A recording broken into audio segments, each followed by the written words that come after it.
things in my German parents' 1970s house that don't make any McFrickin' sense. No food in the fridge. But look at all these.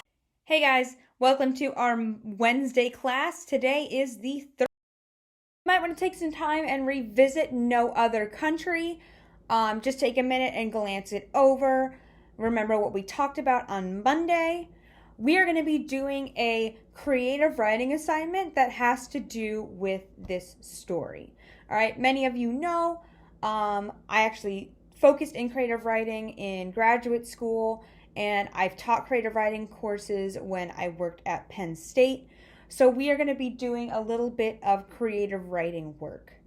If you go to Wednesday the 13th, you will see what our assignment is for this week. Identity and belonging are two big concepts or big ideas that go together yet also exist apart from each other. We all have an identity and we all have a need to belong, and the implication is we cannot have one thing without the other. Belonging is a basic human need according to most people, and we all need to belong to someone and or something. Our sense of belonging is influenced by experience, background, values, views, and many other aspects. It contributes and shapes our identity and vice versa. We may belong to others, institutes, places, and all our memories. If we did not belong, we would feel excluded, displaced, and alienated. That something is missing and shapes our identity in negative ways. We all have experienced belonging to family, friendships, groups, religious groups, ethnic groups, sports groups. They're all not weighted the same. Others have a strong passion for special causes or interests, and these will shape the course of their lives. Given the importance of belonging, we can see how sometimes this becomes problematic for all of us.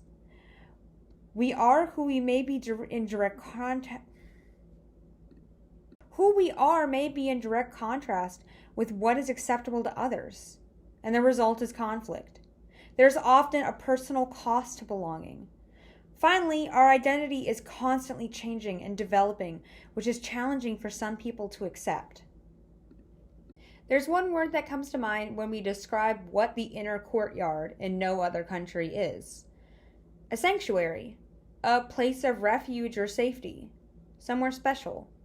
This can mean somewhere that you've never been before and you just imagine it, or it can mean somewhere that is familiar, somewhere that you think about as your home.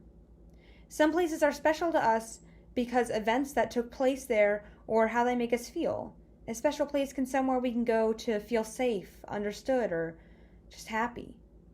I want us to think about special places from your childhood or the present, or even places that you just imagine yourself in the future. Where are they? What's so special about them? Describe them as vividly as you can, including all the sights, sounds, and smells. You're welcome to add images or photos, draw something, show me pictures from your childhood if you want. Whatever medium is going to be best for you to express yourself.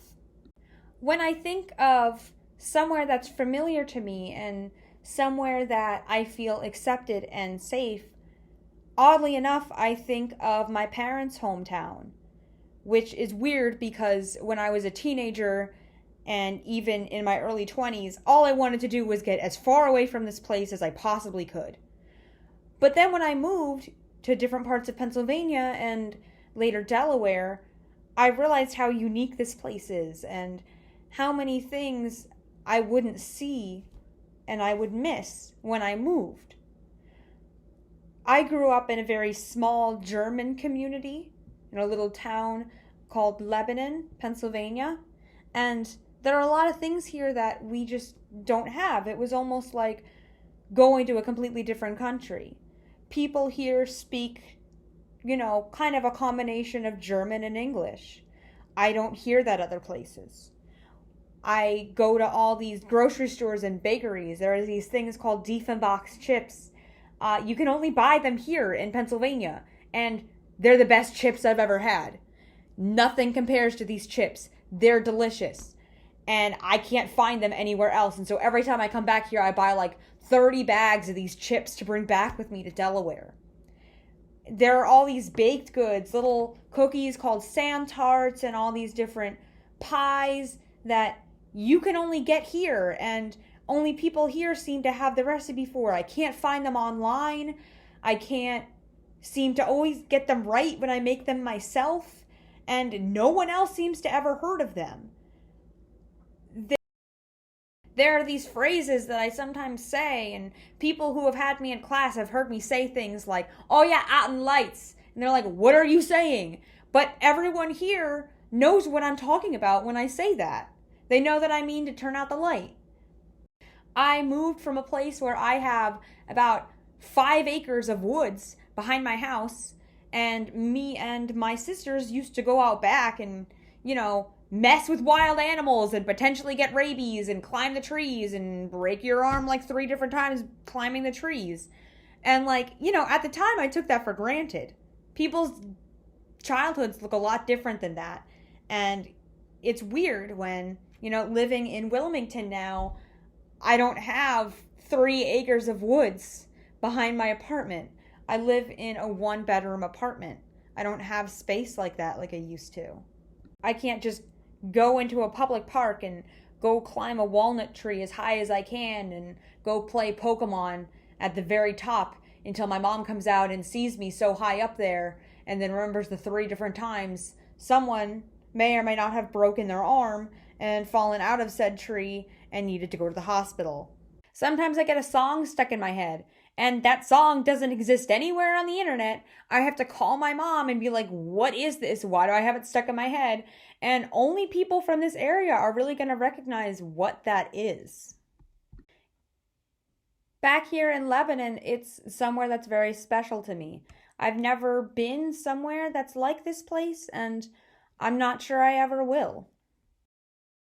So when I think of what an inner courtyard means to me, I think of the woods behind my house. I think of climbing the trees and eating my mom's sand tarts and vanilla pies.